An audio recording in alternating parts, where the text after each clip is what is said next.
Good morning everyone. Happy Friday. So, ang gagawin natin ngayon is magtanggal ng mancha sa tasa. So, nakikita nyo po, may nilagay na po ako, pero alam mo na po, ituturo ko po. Yan po kasi is nandidilaw-dilaw na po yung tasa, yung sa gilid-giliran. So, ibabalik natin sa bago. Yun. Parang bumili ka ulit ng bago. So, tatanggalin natin yan. So, nakikita nyo may laman ang tasa. So, nilagay ko na po yan ng baking soda. Ito po yung ginamit natin. Basta baking soda, yun po ang gagamitin natin para sa paglilinis. At matanggal yung mancha. Tsaka, ito na po, na-ready na po sa 6 na tasa. Kasi, mancha yan ng mga kape. Kahit anong mancha, basta gamitin nyo po is baking soda. Pagkatapos, lagyan ng sabon na powder. Yung sakto lang paglalagay ng sabon na powder. Tapos, no, kikita nyo, may mga dilaw-dilaw yan, no. Yan. Yan. No, sa kape yan. Yung matagal mo nang ginagamit, tapos nag-i-stay yung mga mancha dyan ng kape. So, ang gawin natin is, ibabad natin siya ng 1 oras. Magpapakulo tayo ng tubig. No? Kasi, doon niya nire-remove yan ng sabon at saka baking soda. So, magpapakulo tayo. Ito na, may tubig tayo, no? So, papakulo na natin yan. Mabilis lang yan magpakulo. Para mas bumalik po siya sa dati. Parang bumili ka lang ulit ng bago. So, nagawa ko na po ulit noon. Kaso lang, mas sobrang busy na. So, hindi ako nakapag-upload, nakalimutan ko hanggang na-delete ko. So, yan ha. Nakikita nyo na. Powder at saka baking soda. Yan po. Mag-uumpisa pa lang po ako ng mag-video.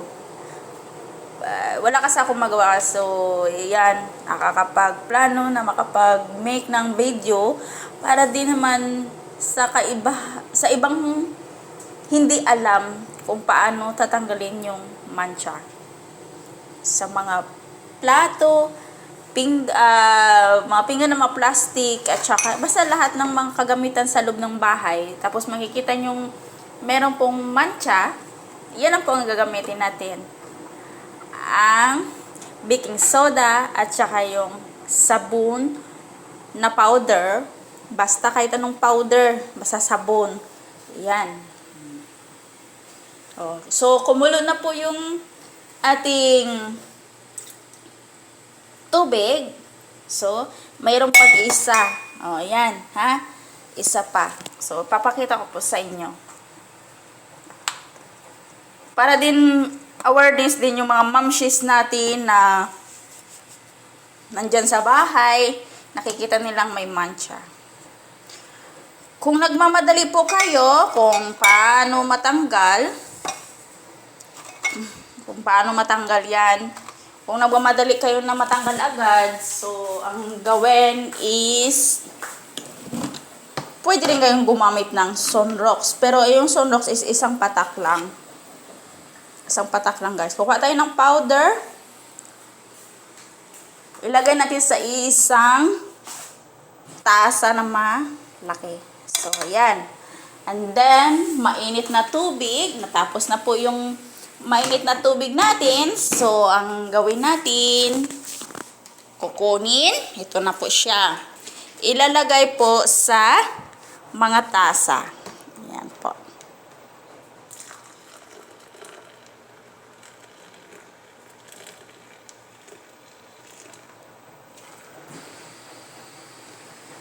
Ayan, bumubula siya kasi may yan ang baking soda.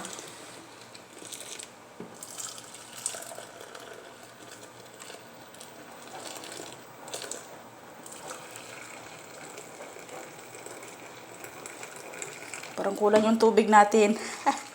Pero okay na din yan. Wala na, kulang talaga. So, magdadagdag tayo ng tubig.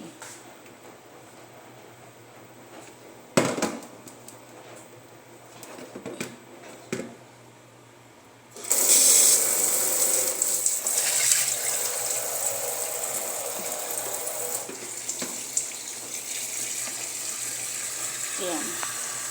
Nagkamali siyang magpindot. So, another time magpakulo. So, nag-start tayo, no, 9:53 na. So, itatanggal natin yan mga 10:30 or 10:20. Kasi, yung isang tasa na to, dagdagan ko pa ng tubig. So, siya na po ang pinakahuli. Pero makikita niyo po mamaya yung another video ko na natanggal na siya. Para alam niyo po paano magtanggal sa mga kagamitan. So, ibabalik na natin. Magpapakulo ulit tayo ng tubig. Ganyan lang po kasimple para yung iba kasi pag nakikitang medyo luma ng tasa, medyo may madumi na daw na hindi matanggal, di nila alam po anong gagawin doon, pwede na daw nilang itapon. Pero sa atin, kapag ganito po is hindi na kailangan itapon. Ang gawin dyan, linisin at tanggalin yung mancha. Okay, so follow and like and share para dumami din yung ating mga subscribers. And then, mamaya, i-upload ko po ang malinis na tasa na natanggal na po ang mancha. Yan po ha. Nihintay ko lang po kasi yung isang tasa na lagyan ng mainit na tubig. Pero meron na siyang powder at saka baking soda. Yan guys. Papakita ko po sa iyo mamaya. I-upload ko po. Ngayon, i-upload ko muna ito. Ito po ang unang paraan ng pagtanggal ng mancha sa tasa. Part 1 po ito. Mamaya i-upload ko po yung part 2. Thank you!